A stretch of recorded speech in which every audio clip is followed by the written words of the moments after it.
మీ భయంతో ఓవరాల్గా చెప్పాలంటే ఎన్ని యదవేషాలు వేయటానికైనా ఎన్ని యదోపనలు చేయడానికైనా కూడా రెడీ అయిపోతున్నాడు.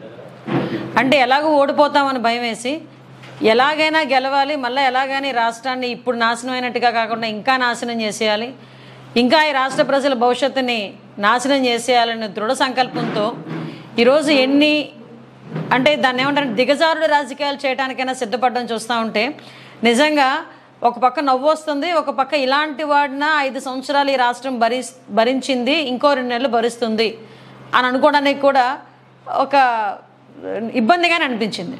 నిన్ననే మనం చూసాం. ఎప్పుడు కూడా మనం సాధారణంగా ఆలోచించుకుంటే టీడీపీ హయాంలో ఈజ్ ఆఫ్ డూయింగ్లో నెంబర్ 1 స్థానం ఆంధ్రప్రదేశ్ అని చెప్పి ఏ రోజైనా ప్రతి ఒక్క ఆస్పెక్ట్లోని కూడా నెంబర్ 1 స్థానంలో టీడీపీ హయాంలో ఉంటే ఈరోజు పరిస్థితి ఏంటంటే ఈజ్ ఆఫ్ డూయింగ్ బిజినెస్లో నెంబర్ 1 స్థానంలో టీడీపీ హయాంలో ఉంటే ఈరోజు డ్రగ్స్ రవాణాలోని, అదేవిధంగా గంజాయి రవాణాలోని, ఆడపిల్లల అక్రమ రవాణాలోని, ఆడపిల్లల మీద అఘాయిత్యాల్లోని, మహిళల మీద జరుగుతున్న దాడుల్లోని ఈరోజు నెంబర్ 1 స్థానంలో జగన్మోహన్ రెడ్డి గవర్నమెంట్, ముఖ్యంగా ఆంధ్రప్రదేశ్ రాష్ట్రం ఉండడం చూస్తూ ఉంటే సిగ్గుపడాల్సిన పరిస్థితి. ఎందుకంటే నిన్ననే మనం చూసాం మన విశాఖపట్నంలో పోర్ట్లోని బ్రెజిల్ నుంచి దిగుమతి అయిన సుమారు 25,000 కిలోల డ్రగ్స్ అది సిబిఐకి పట్టుబడ్డాయి. ఆ సిబిఐ వాళ్ళ దగ్గర నుంచి అది వాళ్ళ దగ్గరికి వెళ్లకుండా కూడా వైసీపీ నాయకులు ఎంతమంది ఎన్ని రకాలుగా ప్రయత్నాలు చేశారో మనందరం కూడా నేను చూసాం.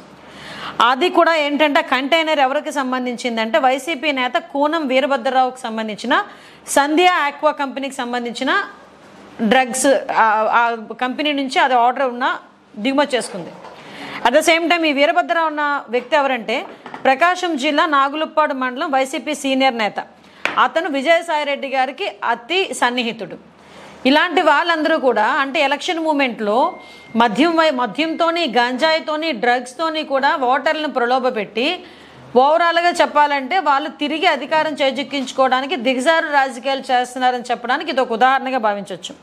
అంటే ఇప్పుడు మనం అనుకోవచ్చు యాక్చువల్గా ఈ కంటైనర్ ఓపెన్ చేయకుండా మన రాష్ట్ర అధికారులు సిబిఐకి ఎందుకు అడ్డుపడ్డారు? నిన్న మీకు సంబంధం లేకపోతే ఎందుకు అడ్డుపడాల్సిన అవసరం ఏమొచ్చింది? అది ఒక ప్రశ్న. ఇంకోటి ఏంటంటే అసలు ఒక ప్రాంతీయ పార్టీకి సంబంధించిన ఓ ఎంపీకి బ్రెజిల్ అధ్యక్షుడు ప్రెసిడెంట్ లులాడ్కి శుభాకాంక్షలు తెలియజేసిన, అధ్యక్షుడిగా ఎన్నికైన వెంటనే శుభాకాంక్షలు తెలియజేయాల్సిన అవసరం ఏమొచ్చింది?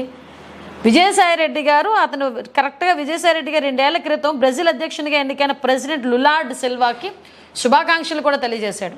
అంటే బ్రెజిల్కి ఇక్కడ విజయసాయిరెడ్డికి, ఇక్కడ బ్రెజిల్కి, ఇక్కడ ఉన్న వైసీపీ నాయకులకి మధ్యలో ఏంటి అంత సత్సంబంధాలు ఏంటి? అంటే ఇప్పుడు విషయం ఏంటంటే కొన్ని వేల కిలోలు ఈరోజు గంజాయి పట్టుబడతా ఉంటే దాని గురించి మాట్లాడండిరా అంటే దాని గురించి మాట్లాడరు.